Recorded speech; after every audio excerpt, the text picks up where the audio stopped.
Позволете ми да благодаря за разговор. Позволете ми сега да дам думата на Раки Димитрова да отговори на някои от поставените въпроси. Добре ли, аз още в София така бях известена, че има много въпроси към Централния комитет на Комсомола и много претенции от страна на хоровите диригенти. И участието ни в тази конференция действително иска първо да се чуе становището на Централния комитет на Комсомола по проблемите, които съществуват в хоровото изкуство. Какво е нашето мнение като обществено-политическа организация на българската младеж? И аз искам да започна с това, тъй като някои от изказванията, които бяха направени, то не малко от тях, претенциите, които се отправиха към Централния комитет на Комсомола, така показваха до някъде едно не до край, може би, разбиране на целите и задачите, които има Димитровският комсомол. Това е политическа организация на българската младеж и тя е призвана да работи главно за идейното оформяне на идейните позиции на младежта. Момент, почва малко по-отдалече. Колеги, не дейте, няма да ви изнеса лекция по това. Но Димитровският комсомол няма за цел и задача да дублира някои други обществени и държавни органи, които имат конкретни ангажименти за възпитанието на децата и младежта. Тоест претенции, които се отправяха към Централния комитет на Комсомола, които и са негова конкретна задача. Аз искам да ви кажа само един факт, за да може да се свържат нещата. Явно, че не до край се познава и структурата, на която е изградена въобще комитетите на Димитровският комсомол. Другарката от Окръжния съвет за народна просвета от Бургас каза, че не ги търсят, не контактуват с тях. Ето, Окръжния съвет за народна просвета има специално човек, който отговаря по проблемите на музикалното образование. В Окръжния комитет на Комсомола не само, че няма такъв човек, там няма и човек щатен, който да отговаря по проблемите на културата. Това е още по-зле. Така се преценила структурата от Централния комитет на партията.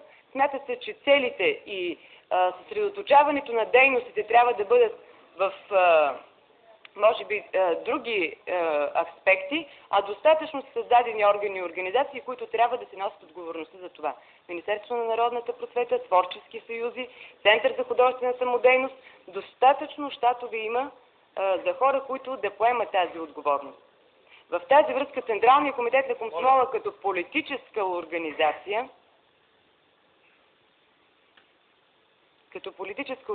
какво може да така допринесе и да подпомогне хоровото изкуство? Това е да създаде възможности за организация на децата и на младежта за участие в всичките тези форми, които съществуват. На второ место, това е влияние върху репертуара.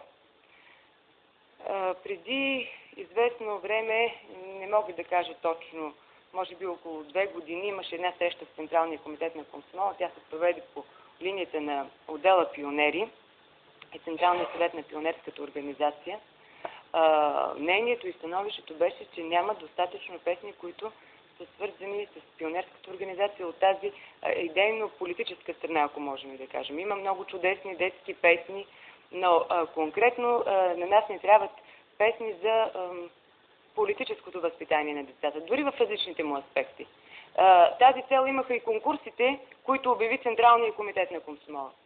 Тази цел имаха и контрактациите, които ние сключихме с изявени, а същевременно и с млади композитори за създаването на такива песни. Тоест, тук са нашите ангажименти, тук е нашия подход. До някъде ние може да имаме претенции към Комитета за телевизия и радио, доколко именно тези песни, носещи такъв характер от детската и ученическа хорова самодейност, звучат по българското радио и българската телевизия, което ги прави популярни. Но останалите проблеми за квалификацията на кръжок ръководителите и хората, които конкретно се занимават с този вид изкуство, съответно комсомолските комитети нямат пряко отношение. Затова си имат центрове за художествена самодейност, те могат да се правят и по линията на съветите за култура, съответните методически обединения, които има към окръжните съвети за народна просвета. Разбирате ли разликата, която е тук в подходите въобще на организациите и на задачите, които те имат? Така че една голяма част от нещата, които се поставиха като изисквания, като пожелания към Димитровския комсомол, аз мятам, че с тази интерпретация на въпроса давам отговор на тях. Освен това искам да ви кажа какви са били нашите цели и подхода при изготвянето на доклада. Този доклад е на една обществено-политическа организация. Ние не сме ползвали специалисти, които да пишат доклада. Ние сме се консултирали с представители на съответно творческите съюзи и на останали ведомства и организации, които имат отношение. Но главно в доклада са намерили израз позициите на Димитровския комсомол по проблемите, които съществуват в хоровата самодейност. Доклада няма за цел, нито пък е имало стремеж, нито пък е имало нужда ние като обществено-политическа организация да пишем доклад, който да звучи добре с ухото на специалисти, хорови диригенти, музиканти и други. Това предполагам, че предварително след като се даде думата на докладчика, ще трябва да се очаква, че целите и задачите ще бъдат по-други. Нас ни тревожат някои проблеми на хоровата самодейност. С поставянето тук на въпросите искахме да чуем и до каква степен хората, от които зависят, биха могли да помогнат, за да се изменят нещата. Но ние като политическа организация на младежта и като хора, които имаме призванието да работим за естетическото възпитание, идейно-естетическото възпитание на младежта, тези неща се свързват не общо по естетическото възпитание, тъй като там има достатъчно държавни организации. Искам да кажа, че сме заинтересовани най-вече от музикалното възпитание като най-широка форма за образование на учениците. Затова и с усилията трябва да ви кажа, последните години на Централния комитет на комсомола водеше едно полусъществувание това движение Българска музикална младеж. Защото не даваха средства нито творческите съюзи, които след това имат претенции някой, чието младежта не идва в концертните салони, че комсомола не прави достатъчно за това нещо. Но те не искат да дадат тази своя лепта, за да се направи един сравнително нормален фон, с който ще можем да почнем ние едно по-масово и по-системно общо музикално образование на младежта. За сега, последните 4-5 години, нещата съществуват само на тези 50-60 хиляди лева, които отпуска Централния комитет на комсомола. След година и половина ходене по мъките, аз се позволявам това да го кажа, се подписа статута на Българска музикална младеж, съответно от Комитета за култура, от Министерството на народната просвета, Съюза на композиторите, Съюза на музикалните дейци. И от тогава вече половин година все още нито един лев от средствата не са прихвърлени. И ние вече тръгваме на лични срещи и разговори пред председателите и заместник министрите, за да можем да се разберем това движение ще съществува или не. Това е първата крачка, за която смятам, че ние като политическа организация трябва да се ангажираме и там да се средоточим силите си. Независимо всичките останали движения музикални, които можем да подпомагаме и които можем да развиваме.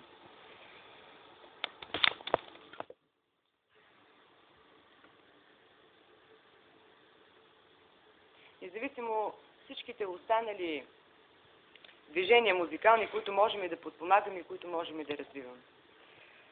В това число едно от нещата са и за хоровата самодейност.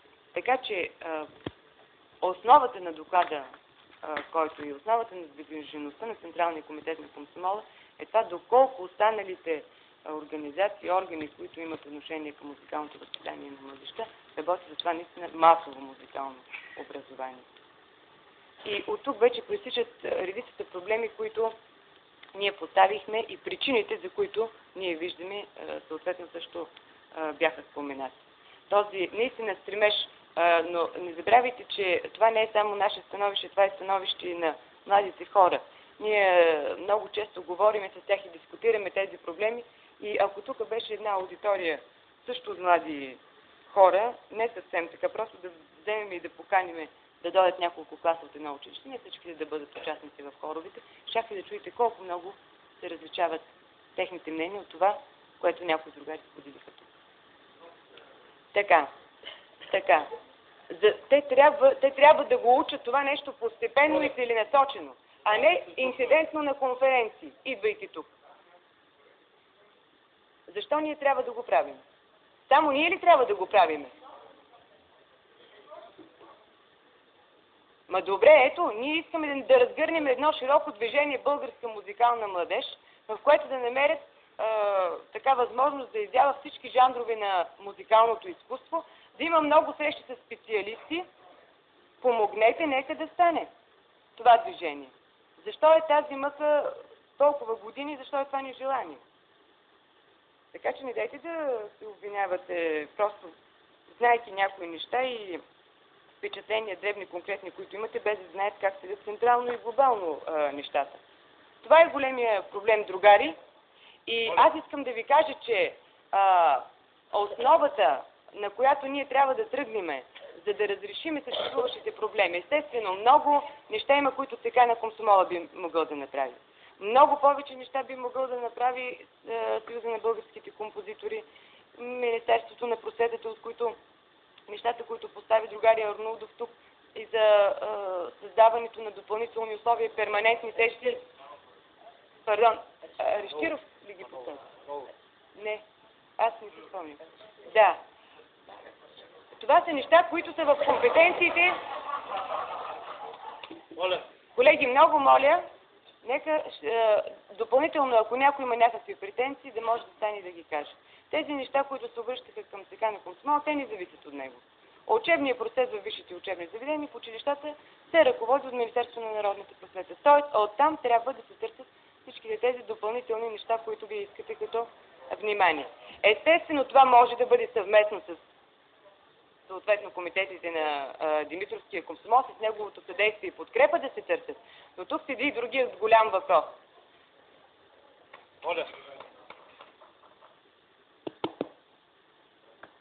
И другият голям въпрос. Обратната връзка. Вие, естествено, чакате да дойдете да ви потърсят работниците на съответните комсомолски комитети. Аз искам да ви кажа, че са в много намален състав. Те са много в намален състав. Има един човек, има двама души обикновено, работят в отдел идейно-възпитателна работа на окръжния комитет на Комсомола. Една окръжна организация, която е трима със секретаря, който отговаря същевременно и за спорта, и за всичките останали неща. Тоест, връзката трябва да бъде взаимна. Вчера, с нощи на вечерята, когато с Галя говорихме, тя казва, много е вярно, че просто нашата връзка е взаимна. Не чакате само, нали, те да ви потърсят, а вие държите също ежедневна връзка с тях. Тоест, това е също много важен момент. Да отидете да видите колко са възможности на съответния комсомолски комитет, колко са му силите и тогава реални неща да искате от него. А не по принцип да се така недоволства от дадени организации, събрани в така средата точно на музиканти, на хорови диригенти. Тоест аз апелирам към следните неща. Първо, наистина, конкретно когато се поставят претенции, конкретно така да се има предвид кои са точно ангажименти на комсомолските комитети. Второ, това, което е в техните компетенции и възможности. Това нещо да се иска, да се засили наистина съвместната връзка и работа, но наистина това да бъде двустранно и от двете страни. Да не се чака само активността от страна на Димитровският комсомол. Аз искам да погледна дали на някои конкретни въпроси остана да отговаря. Тук за това, което другаря Танев каза за противоречието, за консумативното отношение, веднъж говориме след това, че трябва да се съобразява това хоровото пеене с него. Аз не смятам, че такъв елементарен начин може да се тълкува тази фраза. Ние казваме, че трябва оттам да се тръгне, все пак, за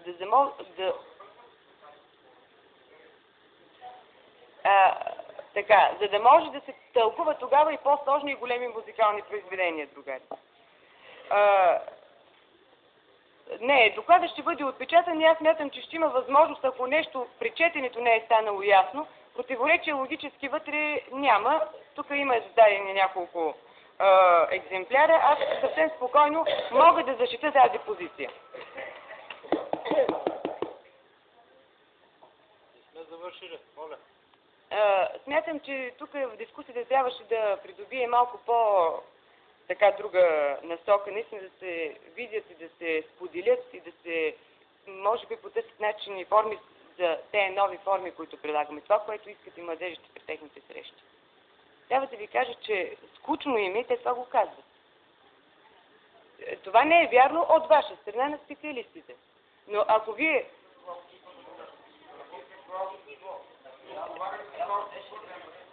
Така, другари, много моля, точно за това трябва да се правят и по-близки контакти с младите хора и да се отива не в училище, а спонтанно там, където те се събират. Аз трябва да ви кажа... Моля, предлагам да дадем възможност на Роксица Димитрова да вземе отношение. Моля. Че нашият научно-изследователски институт по младежта направи няколко социологически проучвания за създаването на така наречените неформални групи. Вие знаете за тяхното съществуване. Това е на основата на музикалните течения, които се създават. И аз не знам, но ние трябва да помислим и да потърсим възможност наистина тези разговори, всичките анкети, които са направени, да могат да, поне да се даде така едно разрешение и становище, да бъдат споделени или поне прочетени пред вас. Да видите колко голяма е пропастта, която съществува. И защо ние сме стигнали до там?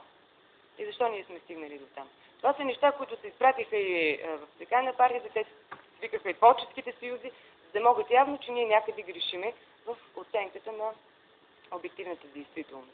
И аз още веднъж искам да апелирам за това.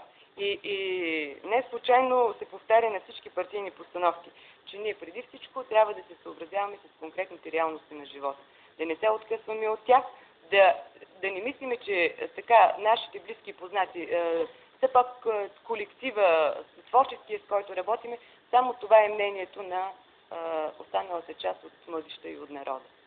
Нещата са много различни. Аз ви искам да споделя, много е разтревожен Централния комитет на комсомола и на базата на всичките тези социологически проучвания, които направи института, са и нашите становища и изводи, които ние правим в доклада, така категорично и заставаме за тези изводи и заключения. В тази връзка аз не желая да се конфронтирам с вас. В никакъв случай. Тук са много уважавани творци наши и ръководители и ако се смята, че тая полемика, която водиме, се отправиха остри думи от едната и от другата страна, това не бива да води до обида, а може би до едно ясно и конкретно изясняване на позициите. Защото Димитровският комсомол е изразител на младежките интереси и потребности. Аз това искам да подчертая, а същевременно той е пълномощник на партията и държавата пред младежта. Така че тези неща трябва да се отрегулират. Някъде, ако имаме проблеми, да можем да се уточниме по-нататък как ще действаме, но и вие трябва, според мен, да имате по-голямо доверие и да оказвате и по-голяма помощ там, където е възможно, на комсомолските комитети. Аз съм съгласна и приемам една среща с тук участващите другари от Съюза на композиторите, да организираме в Централния комитет на комсомола, с участието естествено и на Центъра за художествена самодейност и на Министерството на народната просвета и да се договориме за някои конкретни мерки. Защото явно, че тук се сказаха много мнения в различни позиции, всеки си така интерпретира нещата, както той ги вижда и от своите си позиции. Така. Ами вижте, ние до толкова защитаваме нещата, доколкото смятаме, че вие се разминавате с някои реалности от живота. Така, аз смятам, че тогава в един по-тесен кръг, с един по-спокоен тон, с едни материали, които ще бъдат пред нас, нали, конкретни, можем да стигнем до някакво по-градивно момент, нека да завърша. До някакво по-градивно становище. Защото явно тук тая конференция се превърнаха на така един много неетичен начин на подхвърляне на реплики, на обвинявани вие срещу нас. И основната отговорност за състоянието на хоровата самодейност носите вие хората, които сте тук. Да. Така. Ами аз ви обясних, че ние нямаме такава цел, пак няма да връщаме разговора от начало. Да. Това са нашите неща. Позволете ми да не се превръща за квалифициран диалог. Нашата среща, безспорно реакцията на аудиторията показва колко сериозни са проблемите, които трябва да се решават. Това е факт, но очевидно е, че има разминаване между двете страни, които трябва да се изяснят. Затова ми позволете да предоставя думата за заключително слово на доцент Андрей Коралов. Въпросът е след това. Ще ми се говорим и до студента. Моля, предлагам да се